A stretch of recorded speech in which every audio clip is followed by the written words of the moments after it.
haddii uu joogo cabdiraxmaan cabdilaahi ismaaciil saylici waxay la mid tahay iyadoo uu joogo muuse biixi cabdixadiid joogo haddii uu joogo wasiirka arrimaha dibadda waxay la mid tahay somalilan oo joogta innagu waxaynu ka mid nahay jahliyadda qaaradda yurub ee dalka netherland waxa aynu hoos tagnaa si toosa wasiirka arrimaha dibadda qurbajoogga yaa la isku dirin sooma bilaysdirin yaa la isku kindiri karaa yaa la kala gurguri karaa waxaa si weyn oo mugle looga xusay dalka Netherland munaasabada 18 May oo ku astaysan maalintii ay Jamhuuriyadda Somaliland ku dhawaaqday gooniisutaageeda iyo madaxbannaanida dalkeeda.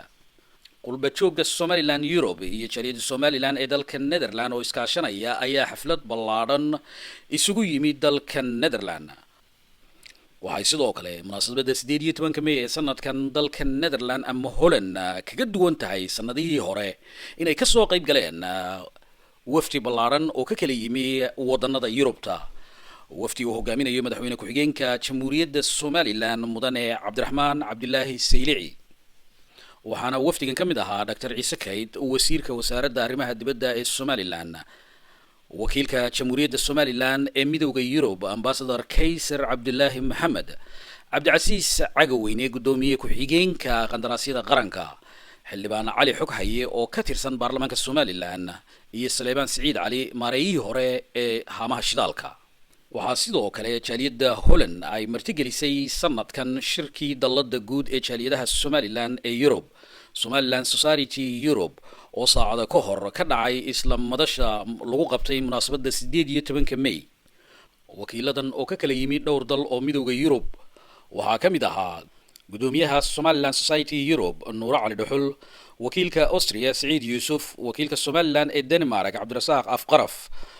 iyo wakiilada Talyaaniga Switzerland iyo dhowr dal oo kale oo Yurubta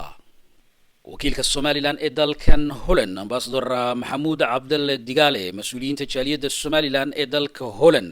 rag iyo dumar waxay si weyn oo mugle u soo dhaweeyeen madaxweyne ku-xigeenka Somaliland iyo wafdigiisa iyo wakiilada Somaliland ee midowga Yurub waxaana hadaladoodii ka mid ahaa waxaan salaamayaa madaxweynaha ku-xigeenka Jamhuuriyadda Somaliland Cabdiraxmaan Cabdilaahi Ismaaciil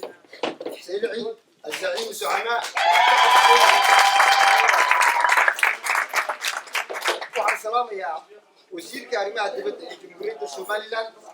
دكتور عيسى كايد محمود نباح عام بحسن لسان كي يدود هي إريجا كنا عدو بالصومال مرة ما صعب هذا كنا على الباب لو يصير رياح عالم كمان أنت لا يكسر يصير كمان من وين يمضي عروري عقولبا أنت مقليسة أنت داوميسة أنت مقاني أنت تشوفتها وحنا دكتور سلامة يا حنبنية السنة جورة الله من صدرات استيجي تبون كمية مالنتا يوم النصر قرن مدة الصومالي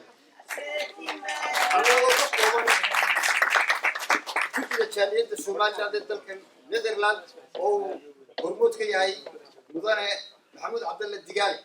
oo ah wakiilka Jamhuuriyadda Somaliland xaqiiqada Netherland isla markaana ay ku suntan wax garad iyo wax qabad iyo hufnaan iyo karti jecelna horumarinta iyo isku xidhka iyo isku wadida bulshada Somaliland ku nool dalka Netherland miyadu fanka kaidahu celin kara dawladda Somaliland fakadigan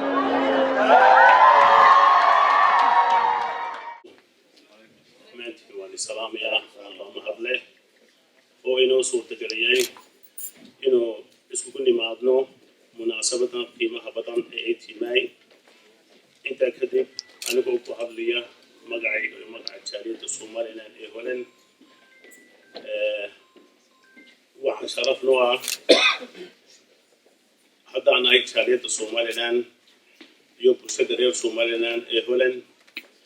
إن maanta nala joogaan wafdi miisaan culus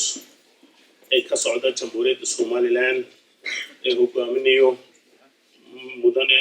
madaxweyne ku-xigeen Jamhuuriyadda Somaliland Cabdiraxmaan Ismaaciil Saylici iyo wasiirka arrimaha dibadda Dr. Ciise Kayd waxaan kaloo u mahadnaqaynaa jaaliyadda somalilan ee dalka Holland uu hogaaminayo mudane maxamuud cabdalla digaale oo ah hogaamiye ku suntan isku haynta iyo midnimada wadajirka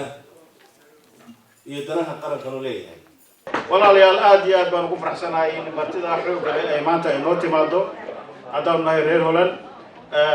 waxaan hawsha aad iyo aad u soo qabangaabiyey mahaddeeda iskale gudoomiye maxamuud cabdalla digaale. markaad aaminsan tahay qadiyadaada, markaad aaminsan tahay jiritaankaada, markaad aaminsan tahay inaad tahay qof reer Somaliland ah, waxa weeyaan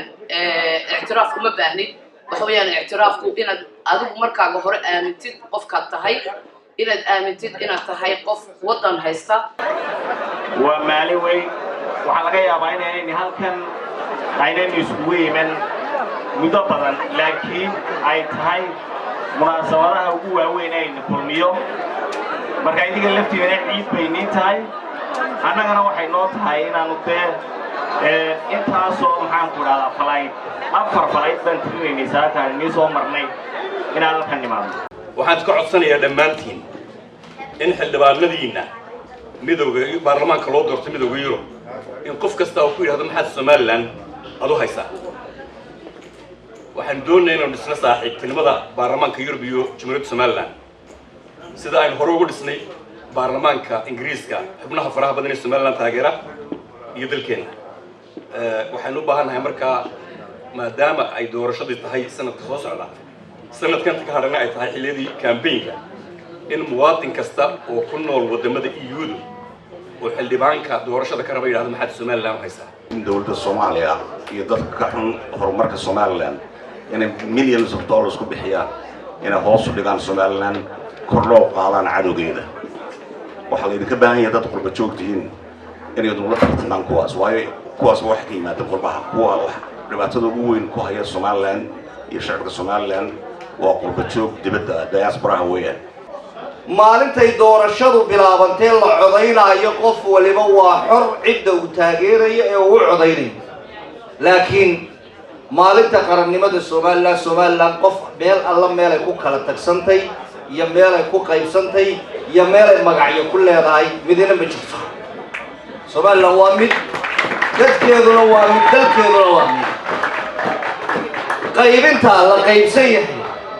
ee loo qaybsan yahay xisbiga kulmiye, ee loo qaybsan yahay xisbiga ucid, ee loo qaybsan yahay xisbiga wadani waa tartan xora oo xalaala oo lagu soo saarayo hadba hogaamiyaha siyaasan cadalka u yimaada. ma aha qaybsanaan wax kale iyo cilaaqo kale. Somaliland yadaa turaysa, Somaliland awoodeeda tusumayso dadweynaheeda ama gobollada Somaliland ka mid ah ee yar cadhooday Somaliland dulqaad mooyaane lagama yaabo. waa arkaysaa Soomaaliya wixii meesha marayay daroon baa ku jirtay, waa daroon Somaliland laakiin Mareykanka kuu maale, laakiin waynu turaynaa. Somaliland walaalnimay doonaysaa, nabad bay doonaysaa, sharaf bay doonaysaa. waxay doonaysaa in shiidaalka la wada helo, in nabadda la wada helo, in la isku duubnaado. waxaasoo dhan waxaa ka socda madaxweynaha Jamhuuriyadda Somaliland wuxuu ka shaqaynayaa nabad. qurba joogga yaa la isku dirin, sooma midaysdirin, miyaa la isku kindiri karaa, miyaa la idin kala gurguri karaa. hadda ilaahay ka sokow waxaan aad iyo aad ugu mahadnaqayaa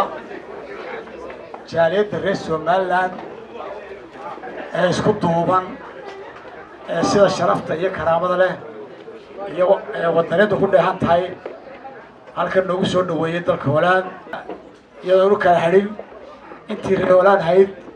iyo intii kale ku dhaweyd maarta tala kale Yurub ka tirsanaa ee ka soo gaari karayay. aad iyo aad baan ugu mahadnaqaynaa aniga iyo waftigayga oo aan ugu horeeyo wasiirka arrimaha dibadda, aniga waftigayga wasiirka ugu horeeyo wasiirka arrimaha dibadda iyo xubnaha kale firfircoon ee halkan idinkala hadlay. aad iyo aad baan idinku mahadnaqayaa.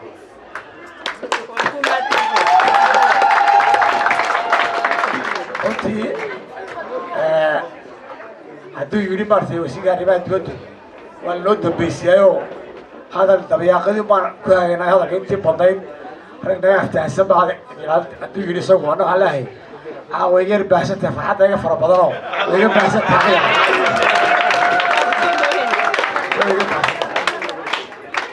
وأقرأ هذه هذا منطقة ثلاثة سومالا سوسايتي يوروب أما سومالي هلا لونيو جاليدا سومالا يوروب سيدا كرامة لي شرفت له هذا نوع سودويين يسيد يسكت وبيهين هل كان كثر يا بي هذا الكودي يفعل الكودي بقى هذه هذا يروح بلينيا وليش تبالي هاي وليش تبالي هاي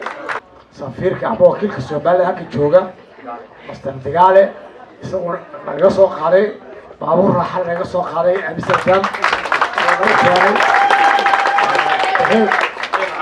دنهاج عاصمة السياسة هنا نعم مدن madaxweyne ku soo dhawow marka ugu horeysa dalka Netherland waxa si khaas ah ku guddoonsiinaysa hadiyad ku guddoonsiinaysa inanta Amal Shire Ali كويك ساعدة سوجد هاوكا محمود عبد الله تقال هي guddoonsiinaysa على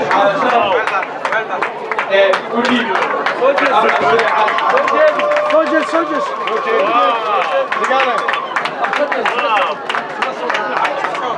dabaaldega 12aad ee 18 May ee sanadka 2023 ee dalka Holland lagu qabtay waxa uu noqonayaa mid taariikhi ah wana markii ugu horeysay ee mas'uuliyiin sare oo ka socda xukuumadda Somaliland iyo wafdi ballaaran oo ka kala yimi qaaradda Yurub ay ka soo qayb galaan xaflad noocna waxa sidoo kale sanad walba isku hawla oo barnaamijka xagga fanka iyo suugaanta isku soo dubarida Aadan Geesaale iyo Faysa Cabdi waxaana sanadkan wehelinayay DJ Nagay أحمد شانله أمستردام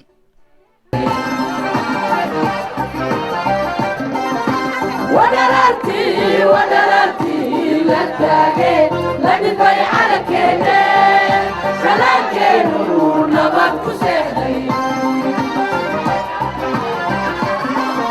وما دافع ولا قدسها وحيد عيبة تكيسها يا وذلك دفتا الله